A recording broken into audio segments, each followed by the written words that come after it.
Hello everyone, Charles Watts here, the Arsenal correspondent at Goal.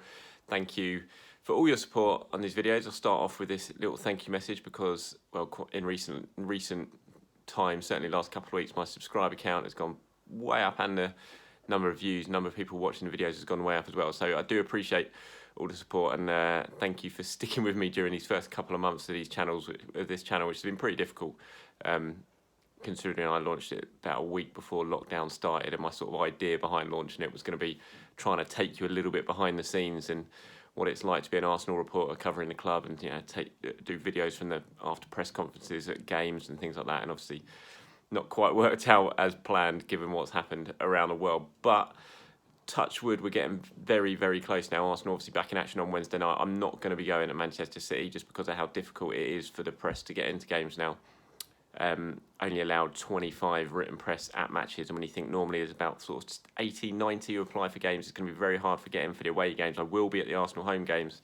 Hopefully we'll get into some of the away games, but it's down to the clubs really how they're going to pick and choose, and hopefully Arsenal will be letting in their sort of regulars like myself and the other sort of core group of Arsenal fans. So for the home games it should be fine, but away games it's going to be quite difficult to get into. So we'll have to wait and see how many of those I actually get into. But touch wood, hopefully at least a couple of them between now and the end of the season and the home games. So there will be some behind the scenes look at what it's like to be a reporter. And at the moment as well, it should be even more interesting given exactly how it's going to be. I don't know how it's going to be. It's going to be completely alien to me what it's the sort of whole new world in terms of media and how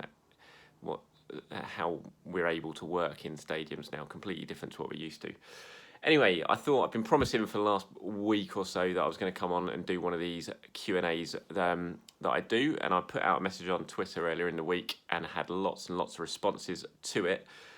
People sending in questions, people sending in comments, opinions about things they want discussed. So I'm going to get cracking on it because I've got lots and lots to go through. Apologies when you keep seeing me looking down here, it's because I'm looking at my computer and I've got all the questions and that people have been sending in, so I'm going to have to keep looking at them from time to time, and plenty of them. So let's get cracking because I think this one will be certainly a longer video than I normally do. First question I'm going to go with today is from Suburban Gooner Chris. He says, what is the likelihood that Arsenal will get involved in one of those transfer merry-go-rounds this summer, i.e. player A joins team B and then they release player B to team C who release player C to D? For example, Aubameyang deal, Laka to Madrid, Partey to Arsenal.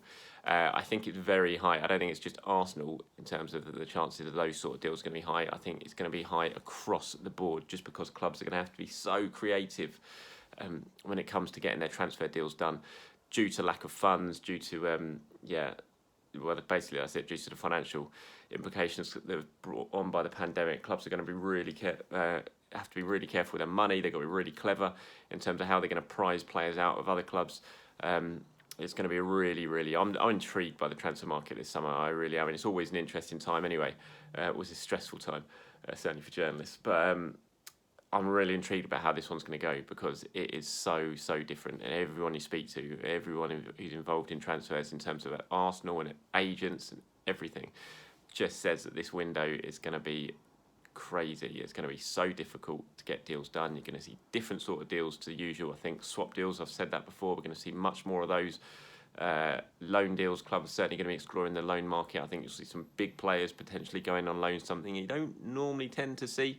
So yeah, it'll be interesting, and that's the perfect sort of thing, maybe in terms of Upamecano and Lacazette. One of them signs a new deal, the other one's sold, and that brings in funds to allow Arsenal to do some moves in the transfer market. The example you've given there, Laka to Madrid and Partey to Arsenal, I certainly think that's one that could come into play at some point in the summer, but we'll have to wait and see. It's still quite a long way off. What we got going on? Evan asks, hi Charles, what is the club's long-term vision for Emile Smith-Rowe? Well, as far as I'm concerned, Arsenal still very much see Emile Smith-Rowe as a player for their future.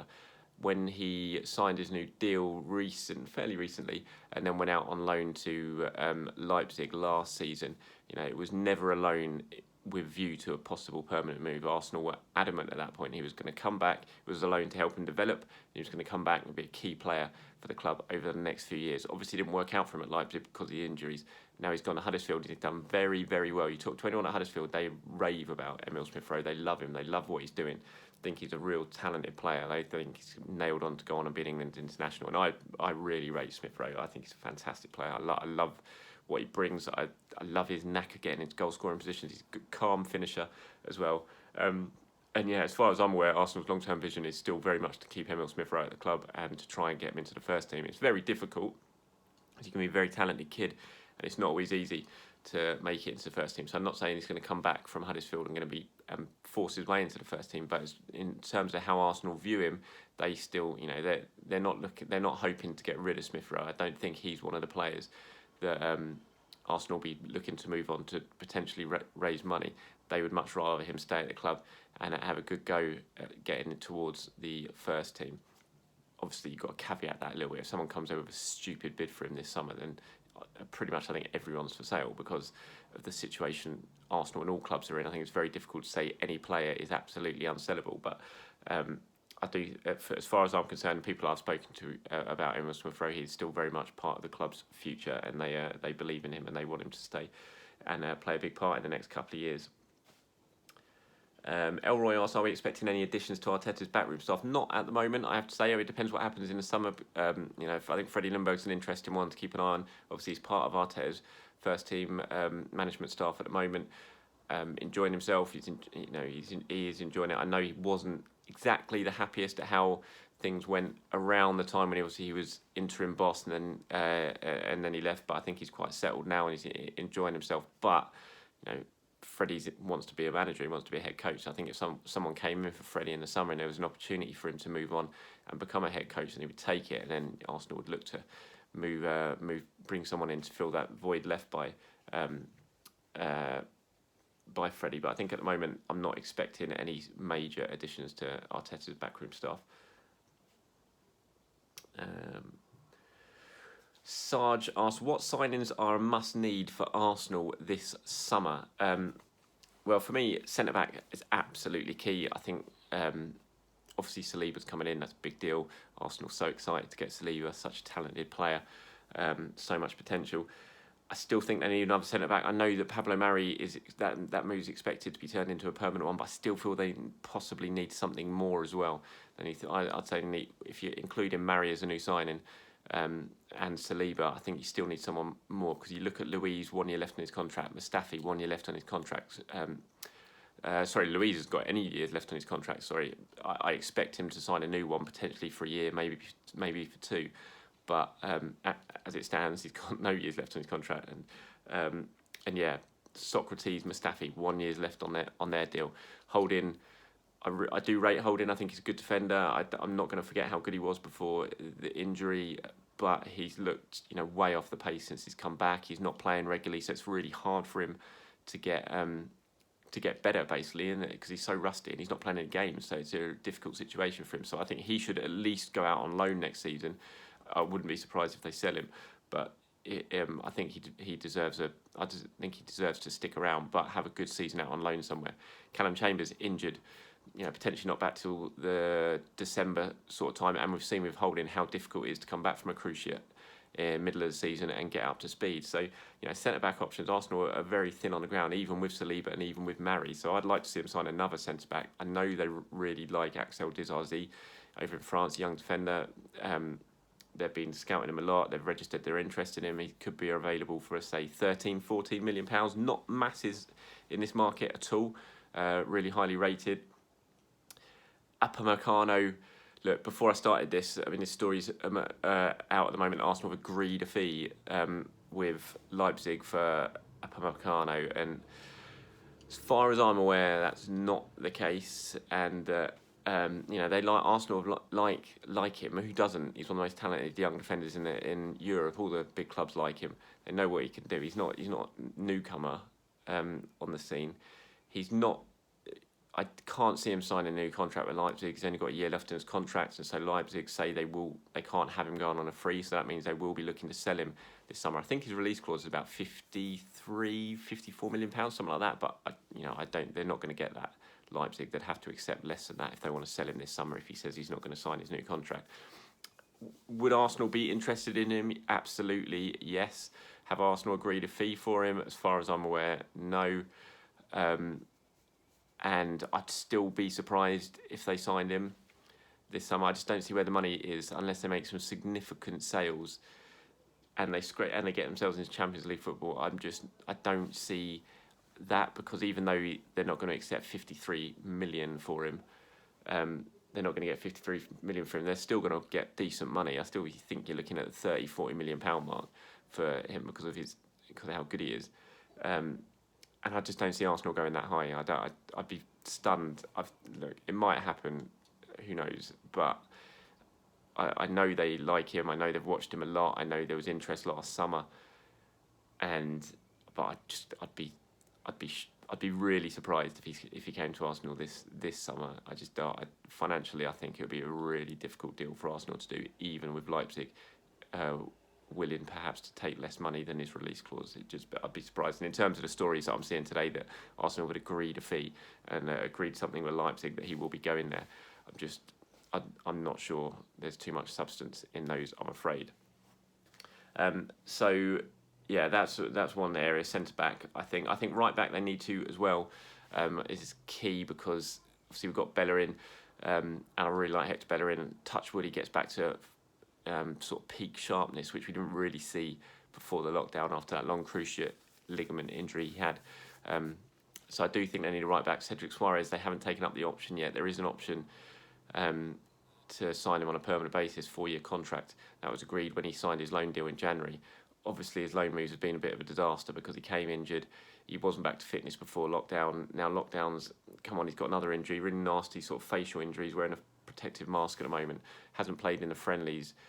Should be all right, I imagine, to play the next couple of games. But his loan agreement runs out on June 30th, and at the moment Arsenal haven't agreed to extend that in any sort of short-term way or long-term way. So he might not be able to play beyond June 30th for Arsenal, and so he'll miss out on, I think, the last 7 league games. I don't know how you can hand him a permanent deal on that. You've not seen him play at all. I'd be really surprised if Arsenal took up that option and signed him on a permanent deal. So that leaves Arsenal needing a right-back cover for Hector Bellerin, or potentially even someone to compete with Bellerin for the right-back spot. I like Jordi Osei-Tutu, who's on loan over at Bochum in Germany. I think he's been pretty unlucky not to get a bit of a run out at Arsenal over the last couple of years, even when he was there and under 23s. There was a lot of surprise he wasn't getting a look in and around the first team. So he could potentially come back and be Bellerin's backup, but if not, I think they need to do something and get a right back. And that is an area I know that Arsenal view as a bit of a priority this summer, is bringing in someone to provide cover for Hector, because we saw during this season that Arsenal have been limited massively at fullback on either side because of injuries. You need to have decent cover. So right back, centre back, and then absolutely central midfield. Ramsey's never been replaced in that midfield. I still don't think that Guendouzi Xhaka for me doesn't work. Ceballos has been playing with Xhaka, playing very well with Xhaka before the lockdown, but Ceballos is going back to Real Madrid in the summer, so that leaves a big hole. Joe Willock's obviously done well, and I like Joe Willock, and Arteta likes Joe Willock, but I see him more as a player sort of further up the pitch perhaps. And so I think Arsenal need a proper dominant central midfielder, someone who can go box to box, someone who can provide some muscle in midfield, who's technically good. And look, Thomas Partey ticks all the boxes. Fantastic player, Atletico Madrid. Arsenal like Thomas Partey. They would like to sign Thomas Partey. Atletico Madrid know that Arsenal want him. Thomas Partey knows that Arsenal want him. And as far as I'm aware, Thomas Partey is pretty open to a move to England, which is why he hasn't signed a new contract that's on the table from Atletico Madrid. But again, it's getting that deal done. He's going to cost a lot of money. He's a key player for Atletico. They're not going to let him go cheaply. He's got his release clause, which is about £44 million. I'm again not convinced Arsenal can do that. And that's where the clever sort of transfer manoeuvres that I spoke about at the start of this video might come into play. Could Lacazette go there? Atletico like Lacazette. They have done for a long, long time. He's only got 2 years left on his contract at Arsenal. talks aren't really progressing in terms of signing a new deal at Arsenal at the moment. They're not really being entered into even. That will happen, but not at the moment. So if there seems to be hints that Arsenal don't want Lacazette, or Lacazette doesn't really want to commit to a new contract at Arsenal, is he someone who could be sort of wrapped up in the deal for Partey? Look, I've talked about that in previous videos, so I'm not going to go into it massively again, but that is potentially what could happen. And so that's it, yeah. Those are the three areas for me: central midfield, defence, centre-back, right-back, and then obviously if Aubameyang leaves in the summer, or if Lacazette leaves in the summer, they're going to need to do something with the forwards, but that all depends on who goes. I think at the moment, if neither of the forwards go, and perhaps they both end up signing new contracts, then I don't think strikers a priority, because you got those two. You got Nketiah, you got Martinelli. I think that's right. But if one of those goes, then that would have to be an area that Arsenal look to bring someone in. Isaac asked, do you know anything regarding the absence of Xhaka from training in the match yesterday? And he's talking about the match against Brentford. As far as I'm aware, Xhaka was okay. There was he was actually taking part in the sort of warm up before the match. There was nothing potentially serious wrong with Granit Xhaka, so I think he should be fine. And actually, on that, there will be an injury update from Arsenal potentially tomorrow, which is Monday, and I am hopefully speaking to Mikel Arteta either tomorrow or on Tuesday ahead of the game to Manchester City. So there'll be plenty of medical updates coming over the next sort of 24 hours or so. Aaron asked, how long until Arsenal scary again? About as long as a piece of string. But I can reply to you back with that question, Aaron. It's impossible to answer. I mean, it depends. They're way off it at the moment. To look at the Premier League table, that shows you how far they're off being scary again. I don't think any team is scared of playing Arsenal at the moment.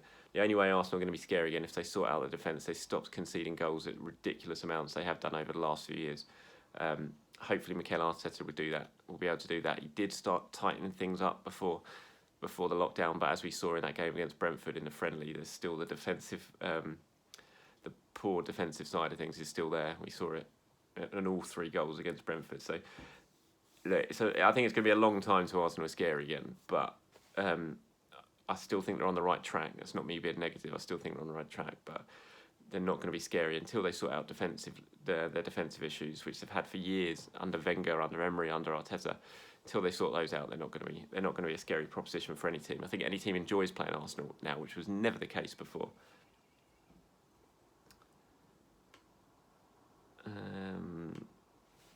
Sam says, do you think that Trey Coyle, Matt Smith and Zach Swanson have been called up to train with the first team to make up the numbers, or are they all players could generally make the step up in the near future? I think we're going to see a lot more of them training with the first team. I know a lot of people like Matt Smith and the qualities he has. Zach Swanson, again, is a player who, whenever you speak to anyone who watches a lot of football at that age group, says he stands out and he's one of the better players in that group. And Trey Coyle's been in and around training with the first team for a long time now. He's done it for the last couple of years, and it's surprising he's never really been given a bit of a shot in any of the cup games. So I do think you'll see more of Trey Coyle. Arteta likes him, that's why he brought him up. And Matt Smith's an interesting one. He's a very good passer of the ball. Everyone really rates him and his technique and his quality and what he brings to the game. And he sort of gets his head up. He brings players into play. His passing ability is second to none. Everyone says at that age group he's the best passer they've got. So no, I think they'll be cool. They'll be there. Look, what's going on at the moment with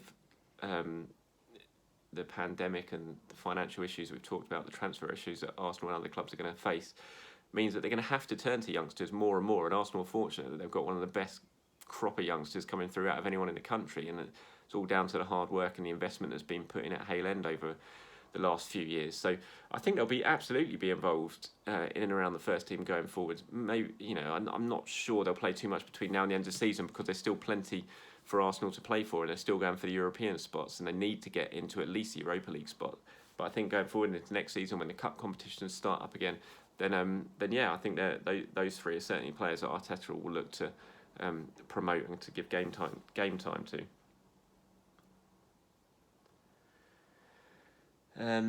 Ben says, how likely do you think we are to see Ainsley Maitland-Niles trialled at centre midfielder for at least a few games before the end of the season? I'm not sure this is the time for trials. As I was just saying in that last answer about the youngsters, I don't think it's time for trials at the moment because there's still so much to play for.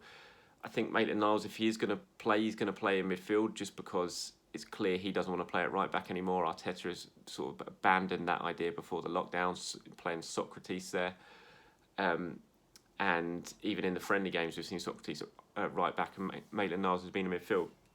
So it's obviously something that the pair have kind of agreed on, and that he's now not going to be playing at right back. So, but I don't think he's going to be trialled in that position. I think if he does get any game time, he will be coming on in central midfield. But in terms of trialling him out, no, I don't think so. And I wouldn't. I think Maitland-Niles, when you're looking at players who could potentially leave in the summer, I think Maitland-Niles is a good.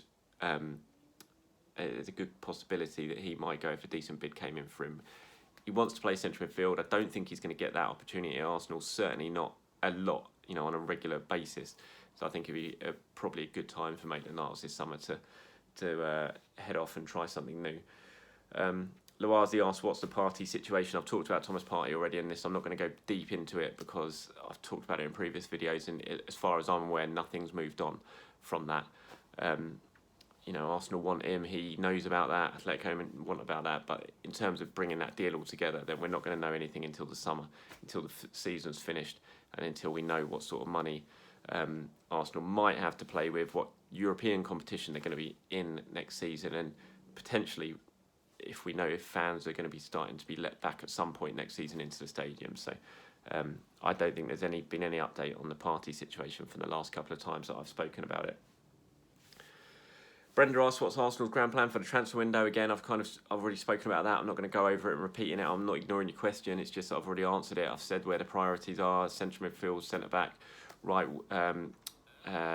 back, and potentially a replacement for one of the strikers if one of the strikers leaves. So that's Arsenal's grand plan for the transfer window, as far as I'm aware. And shifting a few players out, Arsenal absolutely want to get rid of players this summer. They want to bring in some money. They want to trim down the squad. Arteta wants to start reshaping the squad. So I think for Arsenal, in terms of their grand plan for the transfer window, getting players out is almost as important as getting players in. A few questions about Aubameyang and Saka's contract situation. Again, Arsenal haven't really made any progress, as far as I'm aware, in the last month or 2 months of the whole lockdown situation on that, which is, you kind of feel is a little bit strange, because this would have been a good opportunity to do that. But I also think, certainly for Aubameyang, maybe not so much for Saka, but certainly for Aubameyang, given them how big a contract is going to be, the money that's going to be involved, that Arsenal are going to want to know more about how things are shaping up next season before they can really make a big offer. For Auba, and I think Auba will want to know as well. We want to know where Arsenal are playing next season. He'll want to know if they're in European football. So I think that's something we're going to have to wait, unfortunately, until the end of the summer, when he'll only have about 10 months left in his deal.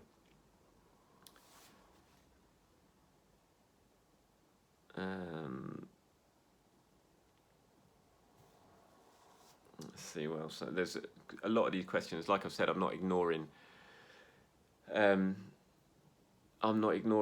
your questions if I'm not answering. It's just they're all kind of about the same things. I can't believe every question is still pretty much about transfers. Like, come on, there's got to be some other stuff to talk about rather than transfers. We're not even in the transfer window yet.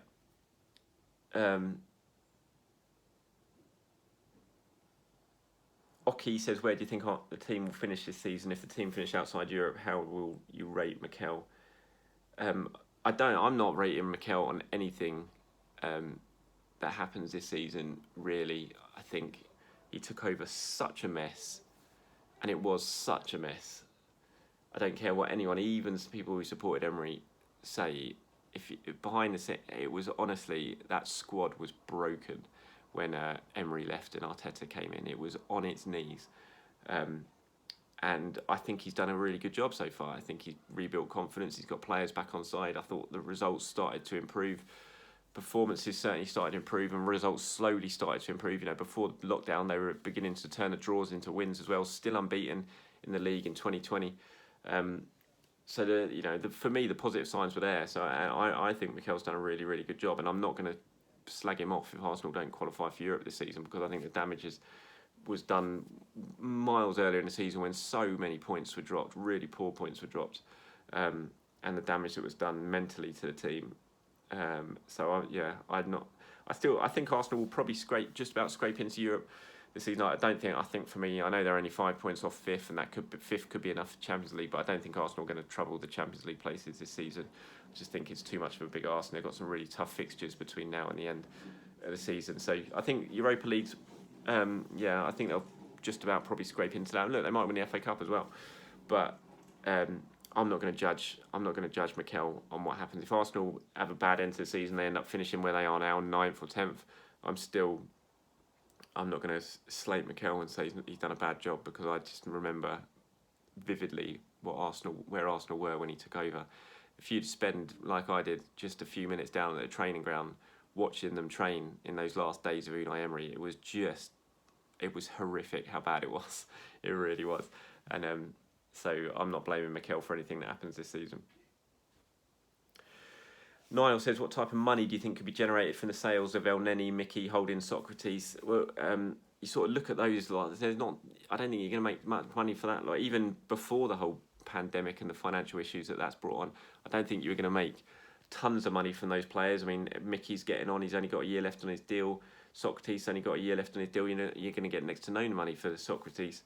Now, Holding, given his form before lockdown, I think you're going to struggle to get big money for him. El Neni, 5-10 million, something like that. I think you might get more for people, and I know Torreira is very, very popular, but I think there's a potential for something to happen with Torreira in the summer. I hope not, because I like him, but I think he's not nailed down a starting spot, has he? In the under Mikel before the break, he certainly didn't under Emery as well. After that great start he had, never really got the impression he's fully settled in on life in London. Although, you know, the talk that he's miserable and homesick, you know, I'm not aware of that at all. He's quite happy when he's around the training ground and he gets on with the players. But I think if a decent bid came in from Italy for Torreira, I think it's something he would be interested in, and I wouldn't be surprised if it's something that Arsenal are interested in. You know, Torreira and Ainsley Maitland-Niles already spoke about. People like that, I think you're looking at those as the players where you could potentially get a little bit more money than, say, El Neni or Mkhitaryan and players like that. Luazi says, who do you think Arsenal's worst kit manufacturer is? Puma, without a shadow of a doubt. Well, I'm not too big a fan on the three Arteta, Adidas kits for next season, but Puma without a doubt. Sam says, is it possible to get Ousmane Dembele on loan? I highly doubt it. It's going to be really, really difficult, just given his wages as well. And from what I understand, that Barcelona still very much, they want Dembele to try and make it there. I don't think they're cutting their losses on Dembele yet. Says Ar's honest opinion on Holding. I've already sort of spoken about Holding on this.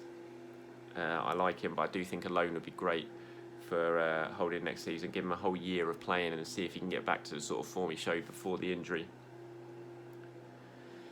Dan asked about Maitland-Niles. I've already answered that, Dan, so apologies. But if you watch this video, you'll see my answer on Maitland-Niles in terms of do I think he'll get a proper chance in midfield next season. Timo Werner. Someone's called themselves Timo Werner while wearing an Arsenal kit. I'm not too sure about that. Says, do you think Orba will sign the thing?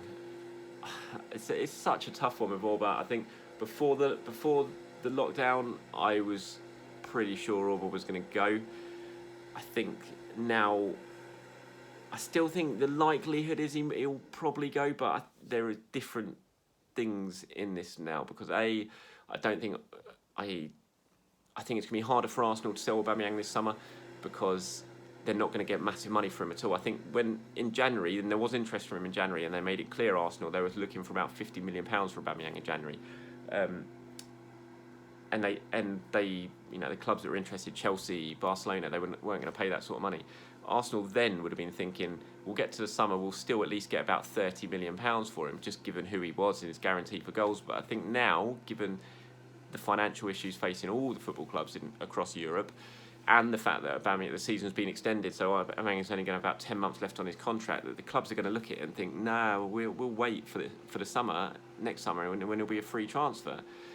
And so I think it's far less likely that Arsenal are going to agree to sell at a cut price deal, just because I'm not sure they're going to get bids that they see as worth it. They'll think, well, we'll just keep him and keep his goals for another year. But I think for Aubameyang as well, the wages that he might potentially be offered elsewhere aren't going to be as much as he would have been expecting now, because clubs aren't in a position to offer huge wages, and he's on good money at Arsenal, so I think he'll be looking at it and think, well, I'll stay at Arsenal for the next 10 months and the good wages I'm getting now, and I'll see what happens next summer. So I think the chances of him staying are certainly a lot bigger than they were a few months ago, but that doesn't necessarily mean that I think he's going to sign a new contract. I just think it's more chance that he stays until next summer when his contract is up. So it's a really tough one with Auba. I think for me personally, I still think there's more of a chance that he's going to go possibly on a free in the next summer than stay and sign a new contract.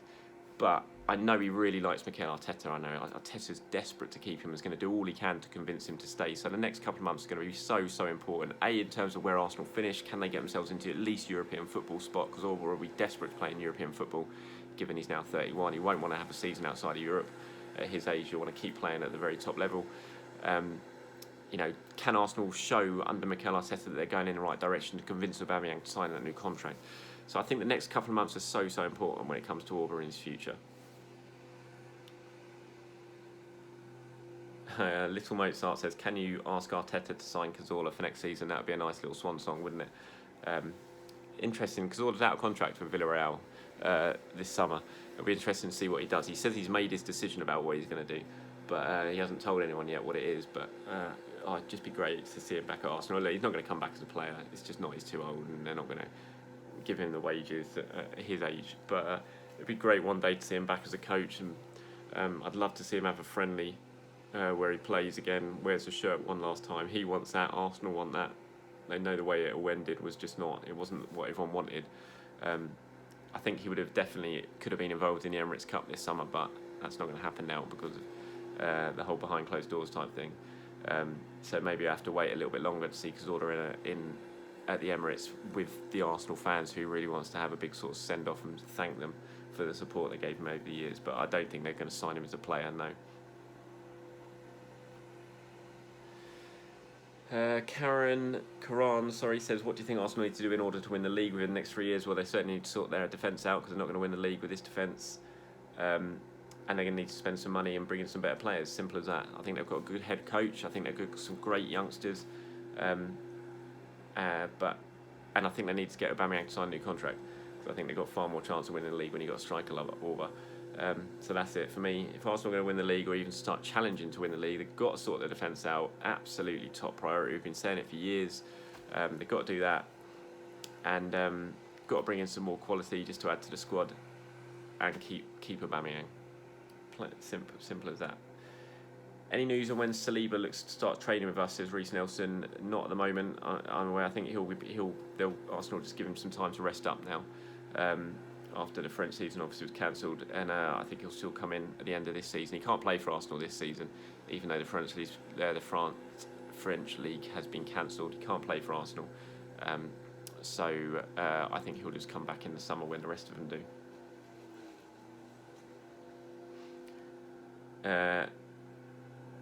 Adeliki, I'm sorry if I got that name completely wrong, says, any news about Coutinho to Arsenal? I've talked about Coutinho before with Arsenal. I just think there is the link with Kia Joorabchian. So obviously Joorabchian's Coutinho's agent. Joorabchian is very influential at Arsenal. He's been doing a lot with the transfer dealings in the last couple of windows. So there is that link, which means that you can't rule it out altogether. And Coutinho looks like he will certainly lose Barcelona this summer on loan. Potentially they would be willing to do what they've done with this year with sending him out to Bayern Munich, but I just think his wages are going to be really difficult for Arsenal to do it, and they're still going to have Mesut Ozil, because Ozil's not going to go anywhere. So I'd be very surprised if Coutinho said, I've done it before, I've said it before, I've written an article on it before, I don't see it happening.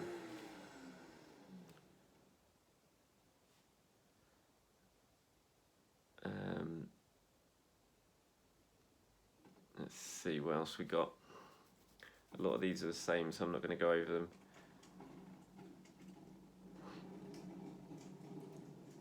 Lawrence says, who's the one or more lad you saw coming through the youth ranks that was let go, moved on, or disappeared, which really shocked you? I was very surprised when Daniel Malin left. was allowed to leave. Wasn't expecting that in the slightest. People I spoke to thought he was a very, very talented player, as he's sort of proven at the moment.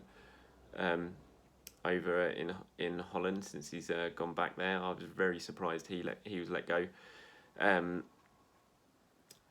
Disappointed. I was disappointed about Serge Gnabry. I really rated Gnabry even after the injury issues he'd had. I hadn't forgotten how good he was when he sort of started getting in around the first team, and I was really disappointed that didn't work out for me, for Arsenal. And it's no surprise to me to see him go on and do how well he's done, because he clearly had that sort of talent. So that one, yeah, disappointed or shocked me was right one. But shocked, I was certainly surprised about Maitland, I've got to say. I thought Maitland was going to go on and do big things, and I think he will do. Well, he's already showing that he's doing well over in Holland. So I'd say those two.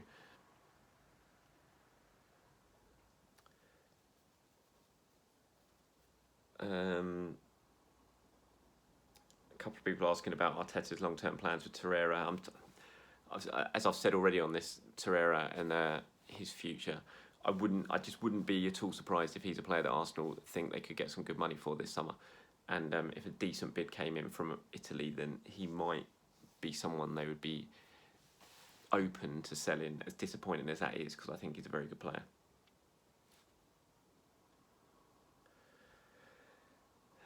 I think we're coming towards the end of this, because a lot of the questions are all very similar now, and I've answered most of them. I'm just trying to have one little look through before I do call time on it, just in case there are any that I've missed that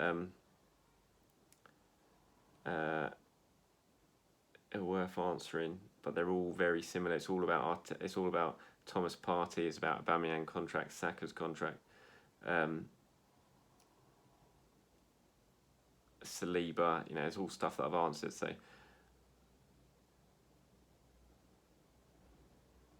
yeah, I think we're pretty much done.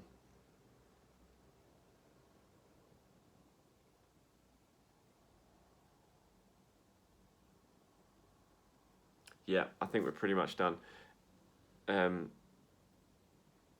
think that's it. Sorry, I was just having a quick look to see if there was any others, but I think that's pretty much everything. All the questions that I haven't answered yet are about the same sort of things we've just touched upon. So I do hope this has been enlightening for you. It's kind of helped you. If I haven't answered your questions, I'm sorry, but there's no point me going over the same things over and over again, because I just could be sitting here for like 2 hours, 3 hours answering the same questions, and no one wants to hear me ramble on about things I've already rambled on about.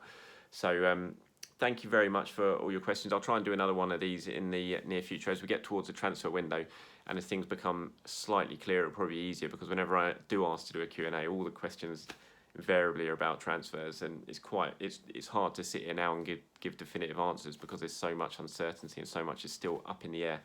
But as I said, we've got football to look forward to this week. So tomorrow, Monday, I think there's a press conference with Mikel Arteta coming up at some point that hopefully we should be involved in. Then we've got the games at Manchester City on Wednesday night, and then next Saturday away at Brighton. So football is coming back in the next few days. We're going to have proper football, English football, Premier League football, Arsenal to talk about. So please do stay tuned. I'll try and do some more of these videos as we get going. Until then, have an excellent week, everyone. Thank you once again for following, for subscribing, and for watching these videos. If you haven't subscribed yet, then there's a button down there somewhere. Please do tap it, and I will speak to you again soon. So have a great week coming up, everyone, and touch wood, let's enjoy some Arsenal football again soon. Bye-bye.